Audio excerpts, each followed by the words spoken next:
గౌరవ శాసనసభ్యురాలు వేమిరెడ్డి ప్రశాంత్ రెడ్డి గారిని వేదిక మీదకి ఆహ్వానిస్తున్నాం. అదేవిధంగా సొసైటీ అధ్యక్షులు, కార్యదర్శులు, సీనియర్ నాయకులందరినీ వేదిక మీదకి రమ్మంటున్నాం. అదేవిధంగా సర్పంచ్లు ఎవరన్నా ఉన్నా, ఎంపీటీసీలు అందరూ వేదిక మీదకి రావాలి. ఎక్స్ సర్పంచ్లు కూడా ఎవరున్నా సరే నమూనాలు సేకరించి వాటిని టెస్ట్ చేయడం జరిగింది. వాళ్ళకి సాయిల్ హెల్త్ కార్డు మన మేడం గారి చేతుల మీదుగా ఇవ్వడానికి చేస్తున్నాము. వేటగిరి మల్లికార్జున గారు,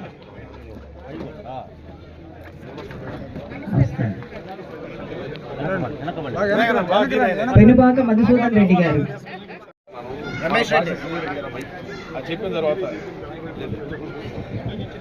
హలో.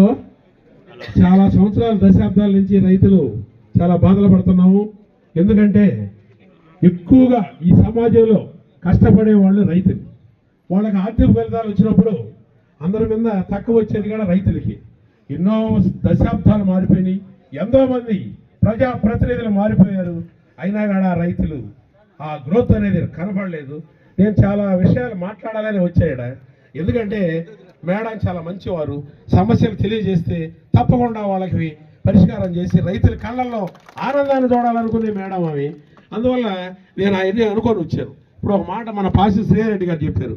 ఏమని చెప్పారంటే, నిన్నటిదాకా రైస్ మిల్లర్తో పోరాడుతున్నారు అట్లా ఇట్టారని. అందువల్ల నేను చెప్పాల్సిన అవసరం లేదు, ఎందుకంటే రైతుల కోసమే అదే చేయాల్సింది.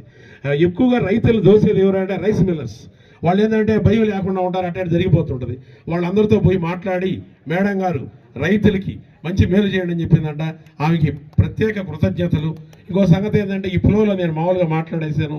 మన వేదిక మీద ఉన్న మన ఎమ్మెల్యే గారు, అటువంటి ఎమ్మెల్యే గారు ఉండడం మనకు నిజంగా అదృష్టం. వేమిరెడ్డి ప్రశాంత్ రెడ్డి గారికి, అదేవిధంగా ఇక్కడ వేదిక మీద ఉన్న పెద్దలందరికీ, ఇక్కడికి వచ్చిన ప్రతి రైతు సోదరులకి, అన్ని ఆల్ డిపార్ట్మెంట్ అధికారులకి నా హృదయపూర్వక కృతజ్ఞతలు తెలియజేస్తున్నాం. ఇంకో చిన్న విషయం ఏంటంటే, ఇక్కడ మన జిల్లాలో 10 నియోజకవర్గాలు ఉన్నప్పటికీ మన నియోజకవర్గం చాలా అదృష్టమైంది. ఎందుకంటే ప్రజా సమస్యల్ని మన శాసనసభ ద్వారా కానీ పార్లమెంట్ ద్వారా కానీ చెప్పలేదు. అది ప్రజాప్రతినిధి ద్వారా సాధ్యం. పార్లమెంట్ కానీ అసెంబ్లీ కానీ. ఇక్కడ అదృష్టం ఏంటంటే, సార్ ఎంపీగా ఉండడం, ఎమ్మెల్యేగా మేడం గారు ఉండడం నిజంగా మనకు ఒక దేవుడు వరమైంది. అందువల్ల మన నియోజకవర్గానికి 10 నియోజకవర్గాల్లో ఇక్కడ అద్భుతమైన అభివృద్ధి జరుగుతుందని నేను మనస్ఫూర్తిగా అనుకుంటున్నాను. ఇది ఒక వరం. ఇంకో సంగతి ఏంటంటే, రైతుల జీవితాల్లో చరిత్రలు చెప్పాల్సి వచ్చినప్పుడు ఫలానా వేమిరెడ్డి ప్రశాంత్ రెడ్డి గారు ఎమ్మెల్యేగా ఉన్నప్పుడు రైతులకు మేలు జరిగింది అనే అభిలాష రావాలని నేను కోరుకుంటున్నాను. ఇంకొక విషయం, ఈ సందర్భం కాదు అవునో నాకు తెలియదు, అయినా నేను ప్రజల్లో మనిషిని. మేడం గారు ప్రజాప్రతినిధి. ఇక్కడ మందిలో కూడా బ్రిడ్జి ఒకటి ఉంది, 50 ఏళ్ళ కింద కట్టారు. చాలా ఇబ్బందిగా ఉంది. 4 చినుకులు పడితే అది ఉబ్బిపోయి చాలా ఇబ్బంది పడుతున్నారు. కొన్ని వందల మంది రైతులు 10-12 గ్రామాలు ఇబ్బంది పడుతున్నాయి.